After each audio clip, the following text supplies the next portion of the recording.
Hi friends!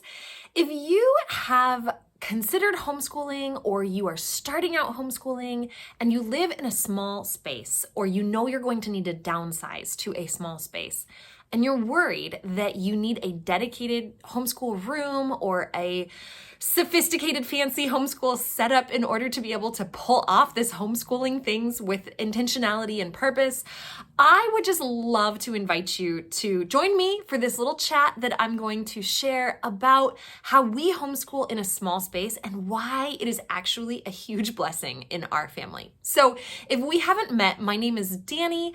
I run this YouTube channel as well as a blog by the same name, Contentment with Simplicity. I'm a homeschooling mom. We have 4 children. For reference sake, their ages are 7, 5, 3, and 1, and baby number 5 is on the way.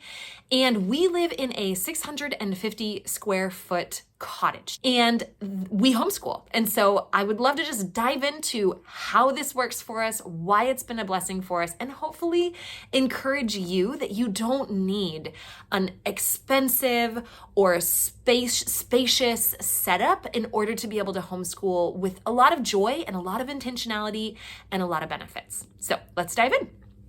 So first I want to talk about why small space homeschooling works for us and why I believe it's really a benefit to our family. So I have a couple reasons. The first one, I'm going to check my notes so I don't get too off track here, but the first one is I think that small space homeschooling really provides you with an opportunity to develop your creativity and your resourcefulness, both for your kids as well as for you as the teacher, as the adult. Another reason that I think that homeschooling in a small space is really beneficial is because it teaches our kids teamwork and an awareness of others. So my children all being in the same space together, we've had to utilize creativity. We've also had to utilize our emotional soft skills of being around other people and how our actions affect other people around us. Is it always easy? No, but I think that because this is how we've always done it, it has really helped enhance our family's ability to embrace creativity and to be thoughtful and considerate of the other people in our family. Another reason that I think that homeschooling in a small space can be really beneficial is because by its nature, it just encourages you, sometimes strongly encourages you, to embrace less, to embrace minimalism and to think about what your space capacities are and to let that dictate your priorities and what you really prioritize keeping around and what you can actually not keep around or you can source from other places like the library or borrow from a friend or a family member. So I think that those are some huge benefits to homeschooling in a small space. And I guess ultimately it really does come down to your mindset. If your mindset is one that homeschooling in a small space is not a detriment, but is actually a feature of your homeschooling, is actually a bonus part of your homeschooling and your learning as a family, then I think that that can really help with getting you in the right place to enjoy the process of homeschooling in a small space. All right, now that we've covered what I feel are some of the benefits or the pros, I want to talk to you about how we actually homeschool. So our day-to-day flow of homeschooling, I'm just going to kind of walk you through that. So we do almost all of our homeschooling in our common area. So our cottage is set up with 2 bedrooms side by side and then a bathroom. And then the whole other side of the cottage is the common area. And it's the living room, the dining room, and it's open to the kitchen. We have like a bar or a counter that comes out, a bench top if you're here in New Zealand, that comes out that has stools at it. So we have basically 3 zones where we homeschool. We either homeschool at the kitchen counter, at our dining room table, or on our couch. So this is kind of how it flows. First thing we usually tackle is some reading aloud in the morning. So a lot of times I will make my kids their breakfast or my husband will make breakfast and we will dish up the kids. And I don't know about your kids, but my kids are pretty slow eaters a lot of the time, / they really love breakfast. So they will eat multiple bowls of oatmeal or whatever is being served that day. So I utilize their eating time as a reading time. So this is when I do our daily Bible reading. I usually do a reading from the Bible in 1 year. I also do a reading from a children's storybook Bible because I want to make sure that it's still approachable for like my 3-year-old to engage and understand some of it.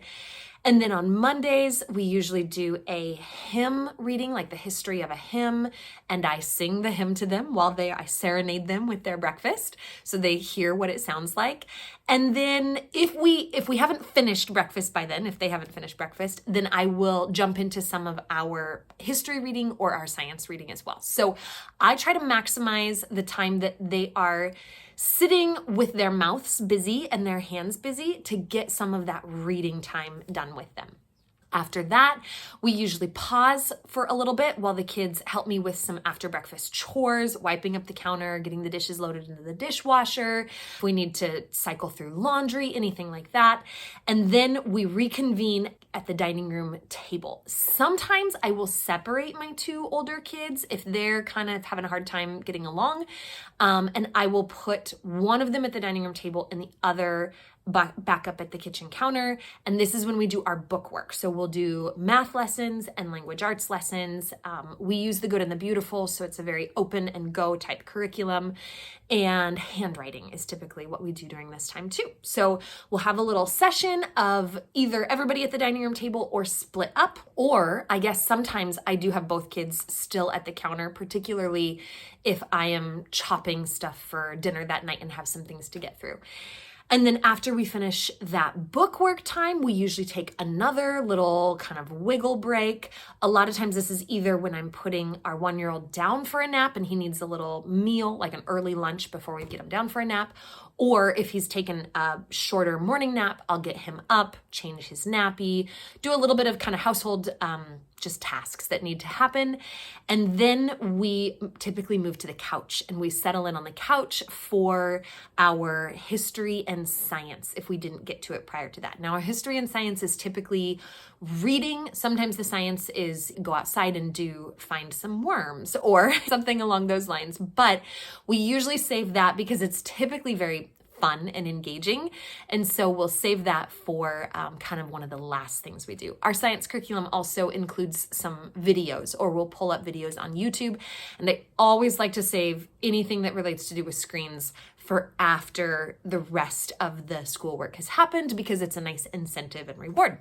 So we will kind of flow through our spaces, through the kitchen counter and then the dining room table and then to the couch, and just kind of make that movement. Every so often if it's a really nice day, I'll have them help me drag the couch. We have a pretty lightweight couch, so I'll drag it outside onto the porch and we'll do our history and science readings out on the porch. But that's kind of the flow of our day, and that's how we make our small space work. Everybody has enough space. We keep the counters pretty well cleaned off, we keep the dining room table cleaned off, and we keep the living room pretty cleaned off so that those spaces are available for our homeschooling. Oh, and art. We do that typically at the kitchen counter because our table is wood and it doesn't have a tablecloth on it, and so I don't like to have a lot of water or art or paint splashed on the table, whether that's in the afternoons or whether that's as part of our language arts. We'll just move up to the kitchen counter. So now that we've covered how our daily flow goes in our small space, I want to share 5 tips that I feel like just help make homeschooling in a small space manageable for me. I am a person that gets kind of easily visually overstimulated if there's too many bright colors or there's too much stuff left out or too many stacks of things. That kind of makes me feel stressed. So I like to have more of a minimalist approach. I know that that's not everybody's personality, but that works well for me. So these 5 tips is some of the ways that we have found to just keep our small space homeschooling a healthy, happy place for me as well as for everybody else. So I'm going to reference my notes here. The first one is we have a homeschooling command station. So I have a big cube shelf that goes almost all the way up to the ceiling that is right off of our kitchen, kind of right in the action zone. So three of the cubes on that cube shelf are dedicated to homeschool supplies. And everything is labeled. We have little drawers and they're labeled so the kids know exactly where the markers go and the scissors go and the pens go and the pencils go. And I have taught the children that this is where the homeschool stuff goes. So when something is done being used, it gets put away. So it's not left out accumulating on the counter or on the tabletop.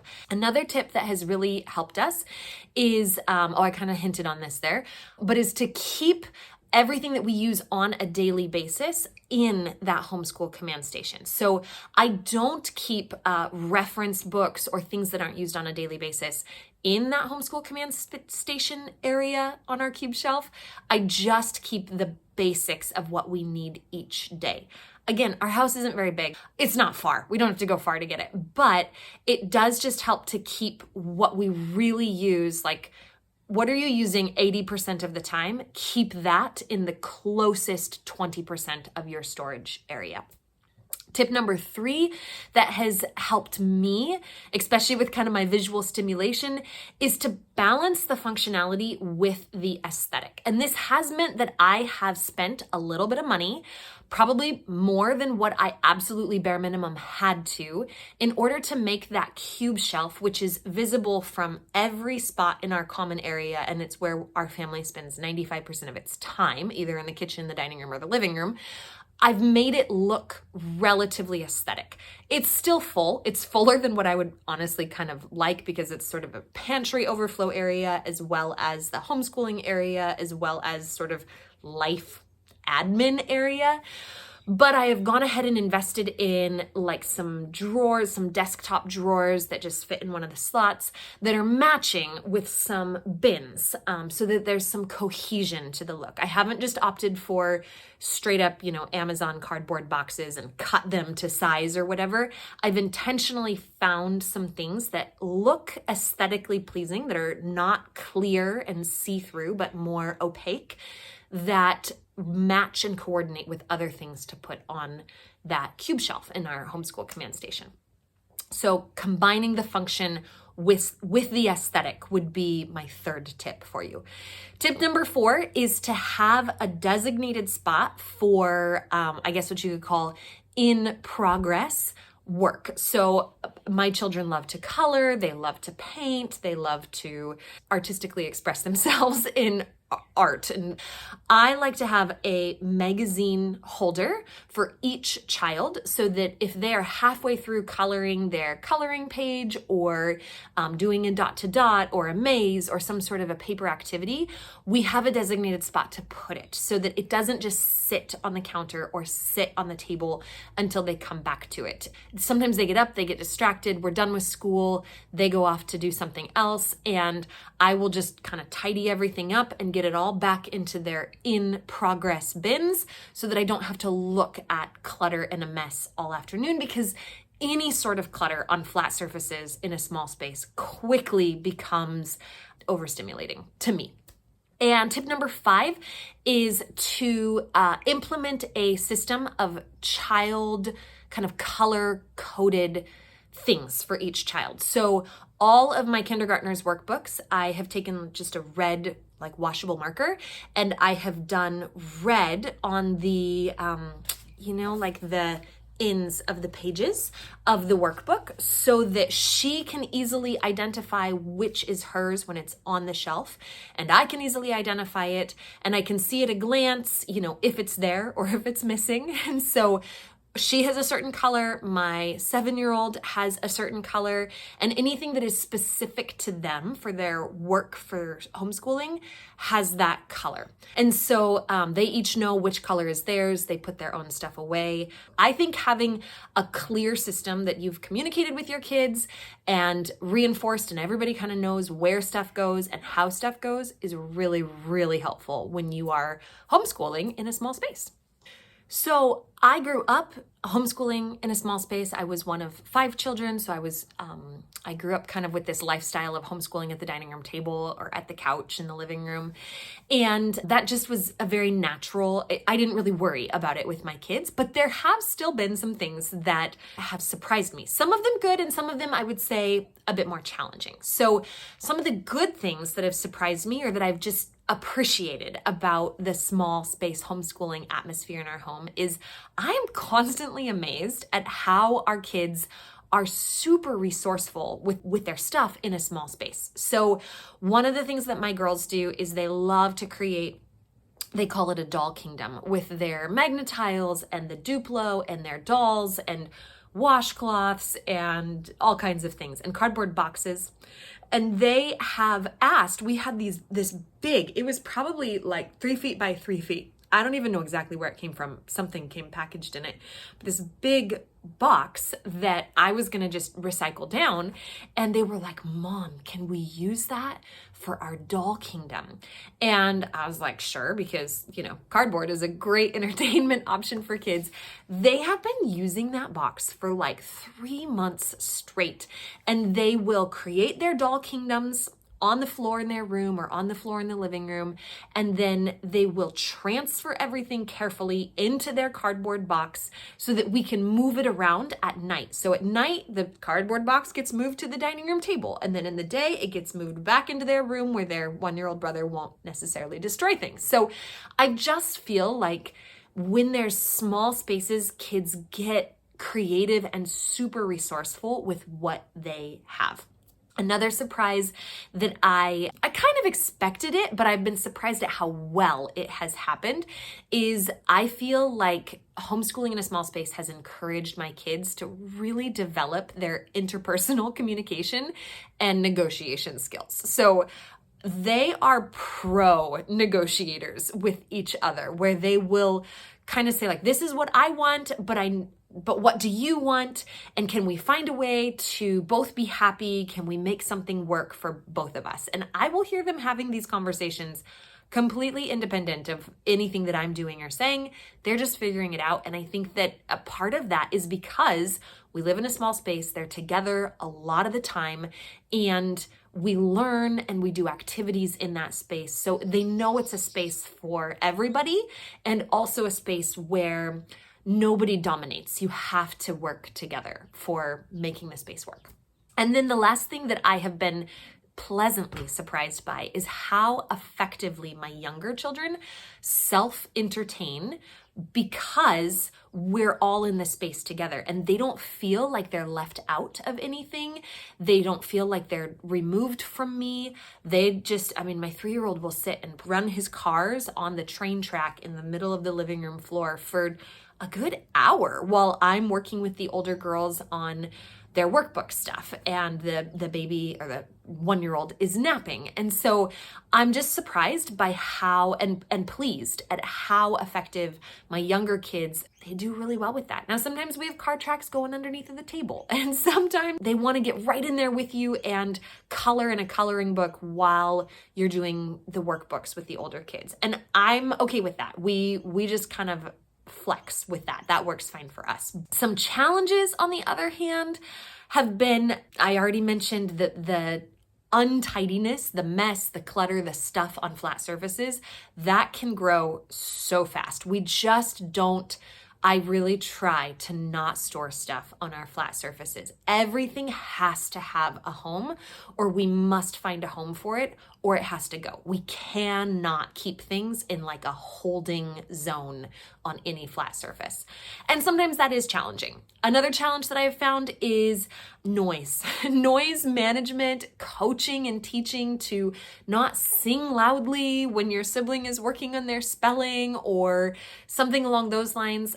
That is a constant thing. And it is sometimes frustrating, but it also, I try to step back and just remind myself, this is a really good learning opportunity. This is a way that we learn to live with other people and share the space in a way that is a blessing for all of us. So we just practice a lot of indoor voices, volume level 1, 2, and 3. 3 is outside. playing whatever you want. 2 is when you need to talk to somebody else and you're presenting something. 1 is when you're singing to yourself or talking between your dolls to each other. That's more of a quieter voice. So we go over that a lot.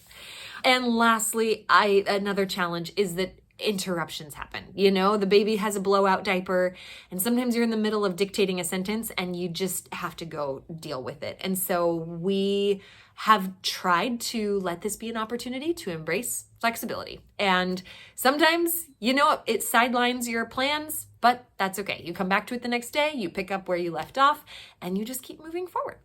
So if you are looking at homeschooling your kids in a small space, or you are starting that process, or you know you're going to be downsizing, my encouragement to you would be that small space homeschooling can actually be a huge blessing. It really does, I think, encourage and emphasize the opportunity to build those soft skills, to really prioritize and be intentional with your stuff, to develop systems that work really effectively for your family, and to encourage family connection and closeness and values like honoring and respecting each other. It isn't always easy, and I highly recommend, minimize your clutter, be intentional about building those soft skills, maintain that mental perspective of this is a feature and this is a learning opportunity for our family and a growth opportunity rather than this is a frustration. But if you can do that, I have found it to be such a sweet space to homeschool my kids in. They're all close, we're all together, and our days are filled with a lot of fun and joy and creativity and sometimes noise and wildness. But man, what a sweet season and what a special time to get to spend with my kids. So I hope that is helpful for you. If you have enjoyed this video or you find any of those tips really helpful, drop me a comment. Let me know below. Feel free to subscribe. I would love that, so you can get more content on, homeschooling, living in a small space, trying to parent with intentionality, and just doing this mom life thing with as much purpose and grace as possible. So thanks for being here. Have a great week, and I will see you sometime next week with another video.